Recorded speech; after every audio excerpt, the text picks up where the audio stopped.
नमस्ते प्रणाम दोस्तों, मैं शिवानी वर्मा लोकगीत चैनल में आप लोगों का स्वागत है। दोस्तों आज मैं सुनाऊंगी आप लोगों को एक प्यारा सा धान लगवाही गीत है। बहुत ही दर्द भरा है, एक बार आप लोग सुन के देखिएगा, उसके बाद कमेंट करके बताइएगा। आइए सुने।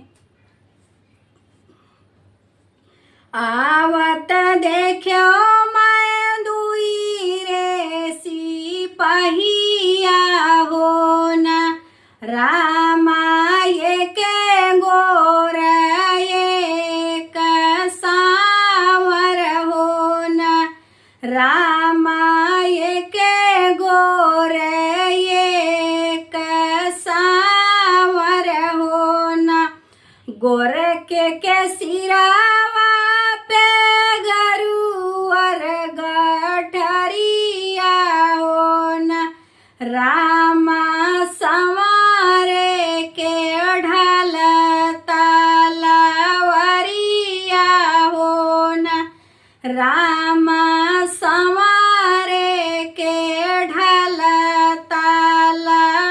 तलवरिया हो न गोर कुतरहाई मोरा सगबीर नावा हो न रामा संवारू ननद जी के भैया हो न रामा संवारू ननद जी के भैया हो न आओ न बैठो भैया लाली पलंगिया हो न भैया पियो जूड़ा ठंडा पनिया हो न भैया पियो जूड़ा ठंडा पनिया हो न भैया कही दिया त्यो घर के हवालिया हो न भैया कही दिया त्यो घर के हवालिया हो न घर के हवालिया बहिनी सब ठीक ठाक हो न बहिनी कही दिया त्यूया पानी हवालिया हो न बहिनी कही दिया त्यूया पानी हवालिया हो न जियवन बैठे हैं सग बहनोइया हो न रामा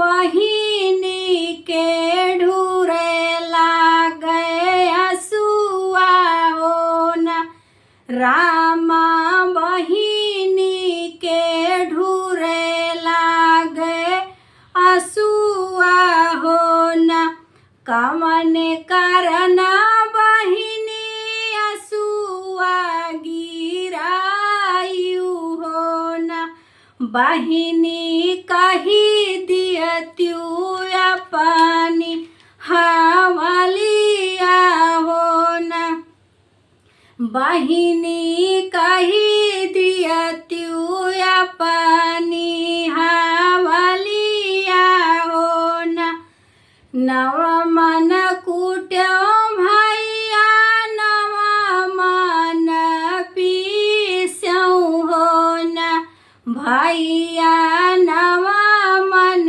करी जायो रसोइया हो न भैया नवा मन के सिझायो रसोइया हो न सबके खियायो भैया सबके पियायो हो न भैया बची गई आधी टुकड़िया हो न भैया वहू में देवर कई के लौना हो न भैया वहू में देवर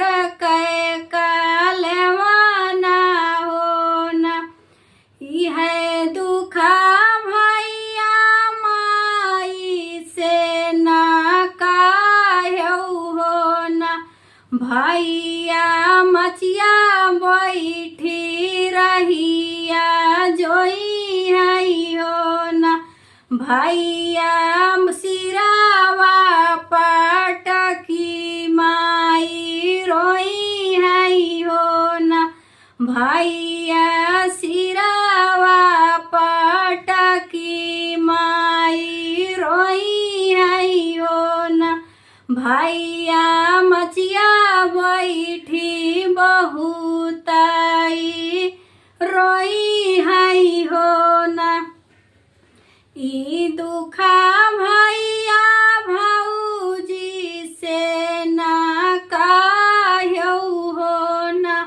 भैया उठत बैठत तनवा मरी है हो ना। भैया उठत बैठत तनवा मरी है हो ना। ई दुखा भैया बहिनी से ना काह्यो हो ना। भैया बहिनी ससुरे नाही जई है हो ना।